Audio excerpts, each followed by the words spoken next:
Isaiah 25, verse 7. I don't know how many of us that read the scripture every day. What I'm telling you, I did not Google it. I'm telling you what I know.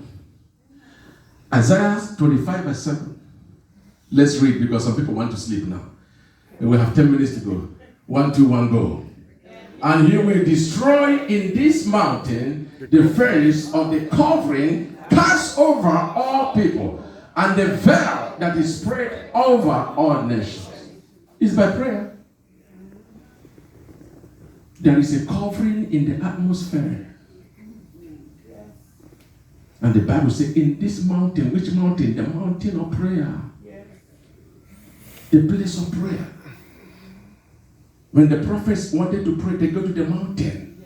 Mountain is like a church today. When the people of Israel came out of Egypt, they were in the wilderness. There was a mountain called Mount Sinai. They were there praising God. It was there that God came down and spoke to them when they were doubting Moses, that they were dying in their thousands. It is called the mountain of prayer. The Bible says, in this mountain, will destroy, in this mountain, the face of the covering. When you pray, the covering, the resistance in the atmosphere shall be destroyed instantly. Kappa, kappa. Everybody see this finger, lift up this finger like this, point it towards heaven. Oh, lift this finger, point it towards, don't use your left hand, use your right hand. Right hand, lift it up like this. Say, Father, every resistance in the atmosphere against my life, against this church, let it backfire. Let it catch fire. In Jesus' name. What you have done now, this finger is a prophetic finger. This is the finger of the prophets. I taught you something about the 5 fingers. I don't have the time now. This one is the most dangerous. This is a finger Elijah used and spoke to heaven and said there will be no rain. Somebody say prayer.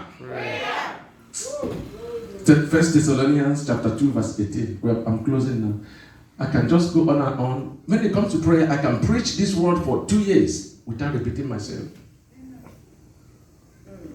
Wherefore we would have come unto you, even I, Paul, once and again, but Satan hindered us. Prayer.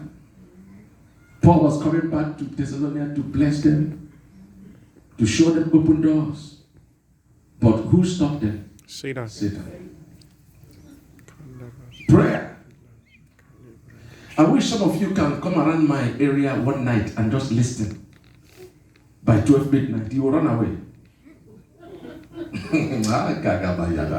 Say somebody setting me trap. What kind of trap are you setting for me? Prayer. I pray in the night that every element, entities that live there, they get uncomfortable. I used to pray somewhere where I used to live. I wouldn't mention them. After I pray the night. I didn't know I was living with a witch in the house. I came down to make a cup of coffee. She saw me for the first time. Immediately she saw me, she fell down. I didn't touch her. I said, oh man, sorry, wife. She said, no, don't touch me. She passed out instantly. The same day, she left the place. Light and darkness can work together. I prophesy. Every element of darkness, hey, let them catch fire. Lift your voice and say, fire. Mana ita hinda.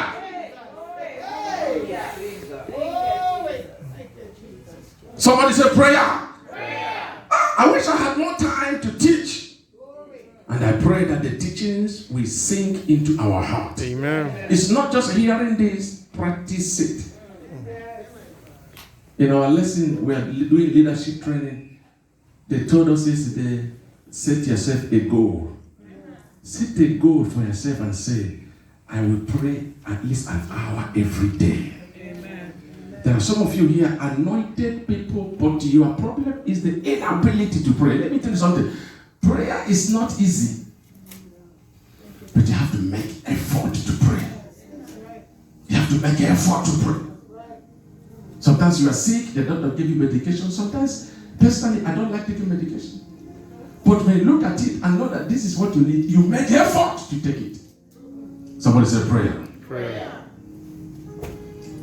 Luke 18:1 as I close now. Jesus. Luke 18:1. And he spoke a parable unto them to this end, that men ought always to pray. This is the key. There is no other way. If you like, go to the native doctor, go to opium man, go to juju, go and consult any oracle. You can never perform miracle if you don't pray. Men, not just praying once. Men always, say the word always. Always means consistently, constantly, and continuously. Come on, clap your hands and give God praise. Always, men always to pray. You don't pray on Wednesday and pray again on Thursday or on Friday. You pray on Monday, you pray on Tuesday, you pray on Wednesday, you pray on Thursday, Friday, Saturday, Sunday, all the days of your life. As long as you eat every day, you must pray every day. You that make mention of the Lord, give him no rest. In Isaiah 62, verse 6 to 7. God wants you to disturb him with your prayer. Isaiah 62, verse 6 to 7. Somebody say prayer. Prayer. Say it loud, say prayer. Prayer. Prayer is the key, I'm telling you. Kapande izudia. Emene inaharia. I have set watchmen upon thy walls, O Boston. Vineyard of fruit, which shall never hold their peace day nor night. Yet ye that make mention of the Lord, keep no silent. So he wants you to pray. God is calling you to keep speaking to him in prayer. Some translations say, give him no rest. God said, yes, give me no rest. Keep on talking to me. Keep on praying until I answer you. Satan doesn't know everything about you. Satan only wants to fight what God says concerning you. And the only way to overcome is by prayer. Somebody say prayer. Prayer. Satan he doesn't have the details of why you are on earth. But he knows there is a word that was spoken over you. Satan always wants to fight the word of God. He knows that the way I'm looking at this woman, God must have promised her something. God is taking her somewhere, but I don't understand. And that is why the devil is looking for the word that God has spoken concerning her. When you give the devil the information, he will use it to fight you. The Bible says, do not be ignorant of the devices of the devil. Do not be ignorant of the devices of the devil. One of the devices of the devil is to find out what did God say concerning you. Show us Genesis chapter 1. Is it chapter 3? Finish chapter 3, verse 1 to 3. Genesis 3. Let me show you now before we close now. See that the devil is nobody. Don't be afraid of the devil. And God said, no, chapter 3. Genesis 3, 1 to 3. Now, the serpent was more subtle than any beast of the field, which the Lord God had made. And he said unto the woman, Yea, has God said, you shall not eat of every tree in the garden? You see, the devil knew that God spoke the word to Adam and Eve in the garden for them to enjoy the earth. He didn't know exactly what God said, but he noticed something had been said about them. So he is always, that is what the Bible says, he is very cunning. He came to Eve and said, did God say you will not eat of all the trees? He wanted to find out which tree is God referring to. He didn't know. It was Eve that gave him the information. Go forward. Verse 2. It was Eve that gave him the information and he was looking for. And the woman said unto the serpent, this word is what destroyed the first man. This information. This single information. Some of you, God is about to bless you. You open your mouth. Oh, sis. Oh, sis, God wants to bless me. Oh, sis, I found this man. The person has an evil spirit in them. They stop it. And the woman said unto the serpent, we may eat of the fruits of the trees of the garden. Go to verse 3. But of the fruit of the tree which is in the midst of the garden, God said, you shall not eat of it. That's what the devil was looking for. He wasn't sure. He's not as smart as you think he is. That's why I preach a message I titled, the devil is too small. Yes, sir. He's only looking for the word.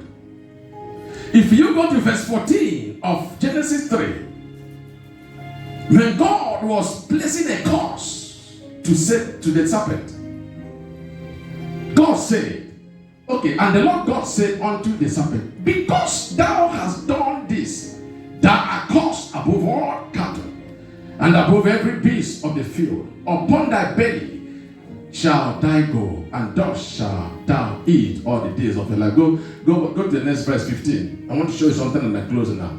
And I will put enmity between thee and the woman, and between thy seed and her seed. Now, when the devil had the word between your seed and the seed of the woman, the devil thought he was referring to Cain and Abel. Yes, sir. The devil thought it was that Adam and Eve were going to have children, and God was referring to the sons of Adam and Eve. Didn't know God was talking about Jesus Christ. That was the reason why when Cain and Abel came, the scripture says what? That Cain killed Abel. It was the devil who possessed Cain to kill Abel, so he could stop what God was saying. But it wasn't that. It wasn't the issue. Until Jesus showed up.